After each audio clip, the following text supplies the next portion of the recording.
Hello friends, welcome back to my channel. இன்னைக்கு நம்ம மணத்தக்காளி வத்த குழம்பு எப்படி செய்யறதுன்னு பார்க்கலாம். வத்த குழம்புக்கு தேவையான பொருட்கள் பார்த்துடலாம். 10 பல்லு பூண்டு இடிச்சு வச்சிருக்கேன். கொஞ்சம் கருவேப்பிலை, 2 வெங்காயம் பொடியா நறுக்கி வச்சிருக்கேன். ஒரு தக்காளி நறுக்கி வச்சிருக்கேன். மணத்தக்காளி வத்தல் 1/2 மணி நேரம் சுடு தண்ணியில் ஊற வச்சிடுங்க.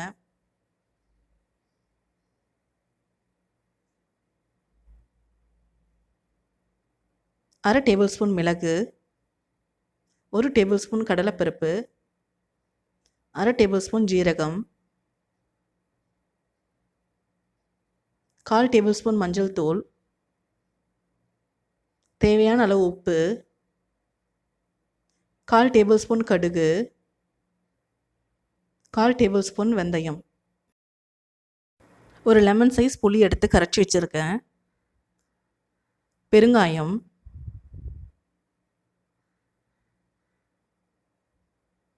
2 டேபிள் ஸ்பூன் மிளகாய்த்தூள், 2 டேபிள் ஸ்பூன் எண்ணெய், 1/4 கப்பு தேங்காய். முதல்ல வத்த குழம்புக்கு தேவையான மசாலா ரெடி பண்ணிக்கலாம். ஒரு கடாயை ஹீட் பண்ணிக்கலாம். கடாய் நல்லா சூடாகட்டும்.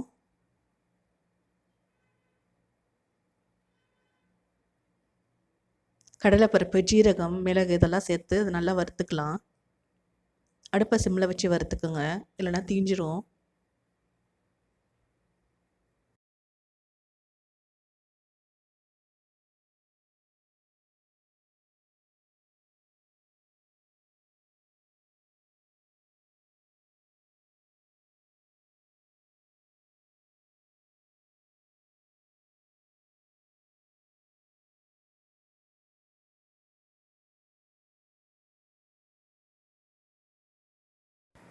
மசாலா நல்லா வறுத்தாச்சு. இப்போ ஒரு பிளேட்டுக்கு மாற்றிக்கலாம்.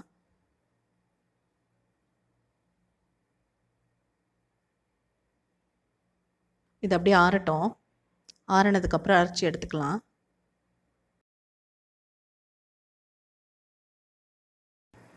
மணத்தக்காளி வத்தலை தண்ணியிலிருந்து நல்லா பிழிஞ்சு எடுத்துக்கோங்க.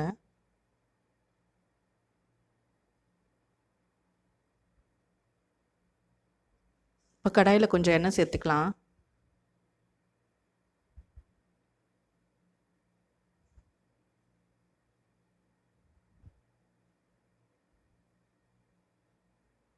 இப்போ வத்தலை சேர்த்துக்கலாம்.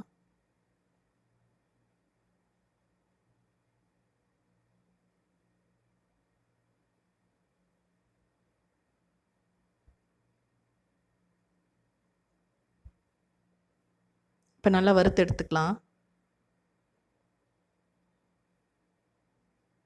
இந்த வத்தலை லாஸ்ட்டாக தான் போட போகிறோம்.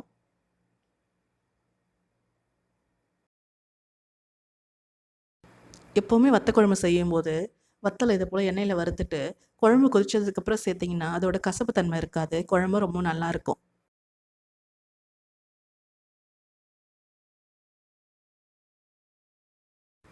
வத்தல் நல்லா வறுத்தாச்சு. இப்போ ஒரு பவுலுக்கு ட்ரான்ஸ்ஃபர் பண்ணி வச்சுக்கலாம். இது கடைசியாக தான் போட போகிறோம், அது அப்படியே இருக்கட்டும். இப்போ அதே கடாயில் நம்ம குழம்பு ரெடி பண்ணிக்கலாம்.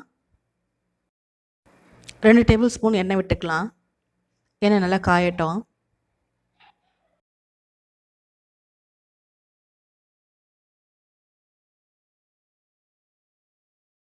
எண்ணெய் நல்லா காஞ்சிருச்சு. இப்போ 1/4 டேபிள் ஸ்பூன் கடுகு சேர்த்துக்கலாம்.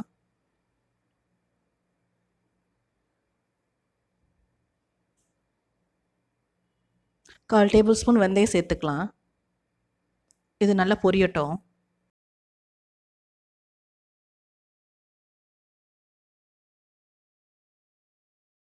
இப்போ கருவேப்பிலை சேர்த்துக்கலாம்.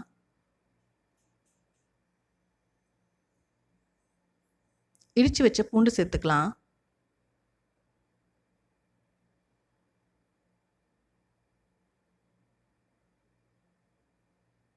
இது நல்லா வதக்கலாம். இதோட ஸ்மெல் ரொம்ப நல்லாயிருக்கும்.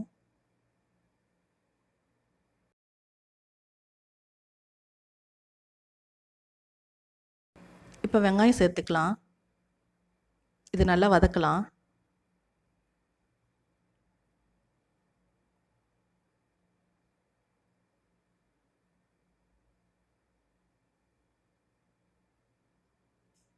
வெங்காயம் நல்லா வதங்கிடுச்சு. இப்போ தக்காளி சேர்த்துக்கலாம். தக்காளி நல்லா சாஃப்ட் ஆகுற வரைக்கும் நல்லா வதக்கலாம்.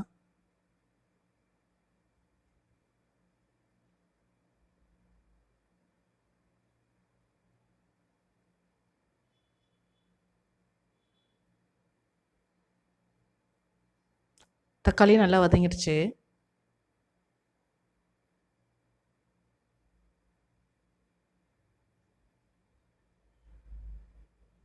இப்போ 1/4 டேபிள் ஸ்பூன் மஞ்சள்தூள் சேர்த்துக்கலாம்.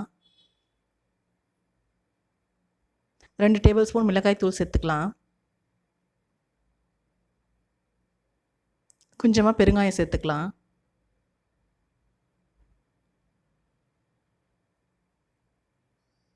இதோட பச்சை வாடை போகிற வரைக்கும் நல்லா வதக்கலாம்.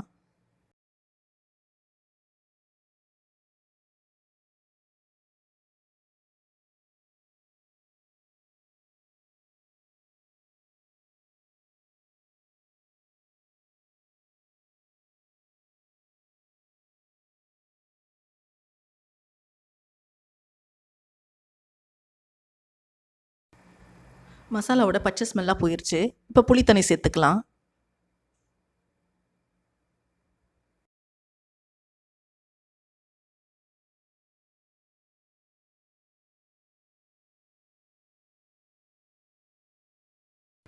எல்லாத்தையும் நல்லா கலந்து விட்டுக்கலாம்.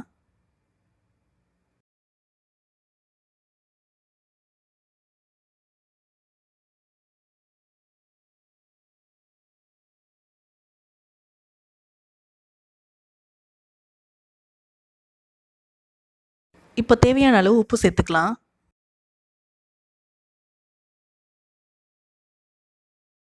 குழம்பு நல்லா கலந்து விட்டுருங்க. அப்படியே கொதி வரட்டும்.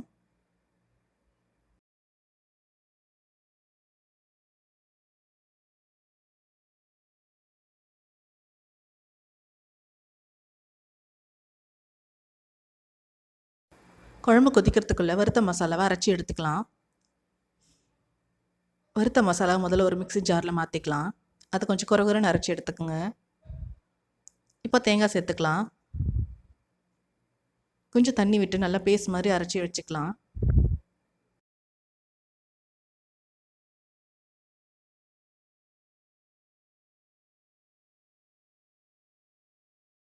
குழம்பு நல்லா கொதி வந்துருச்சு.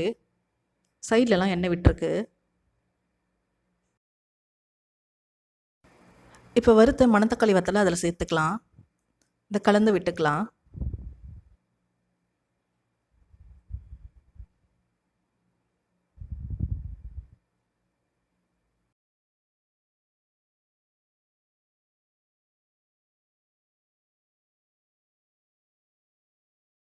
இப்போ அரைச்சி வச்சுருக்க மசாலா பேஸ்ட்டு அதில் சேர்த்துக்கலாம். மிக்ஸி ஜாரில் கொஞ்சம் தண்ணி விட்டு அந்த தண்ணியும் அதில் சேர்த்துக்கலாம்.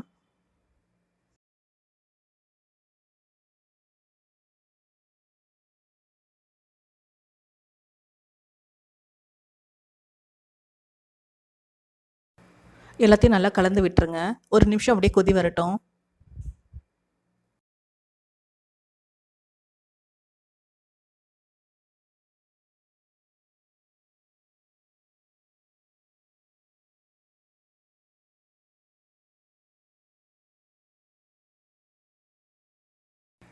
குழம்பு நல்லா கொதி வந்துருச்சு.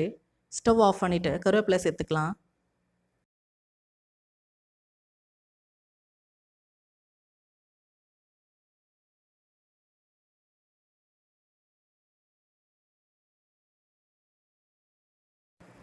இந்த வத்தக்குழம்பு சூடான சாதத்தோட கொஞ்சம் அப்பளம் வச்சு சாப்பிட்டு பாருங்கள். ரொம்ப நல்லாயிருக்கும்.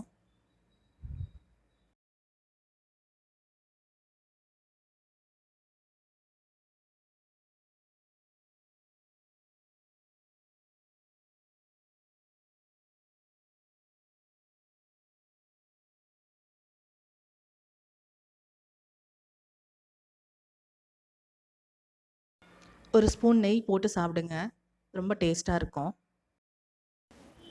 இந்த ரெசிபி உங்களுக்கு பிடிச்சிருந்ததுன்னா லைக் பண்ணுங்கள், ஷேர் பண்ணுங்கள். மறக்காமல் என்னோட சேனலை சப்ஸ்கிரைப் பண்ணுங்கள். பக்கத்தில் இருக்க பெல் ஐக்கானை கிளிக் பண்ணுங்கள். தேங்க்ஸ் ஃபார் வாட்சிங் ஃப்ரெண்ட்ஸ்.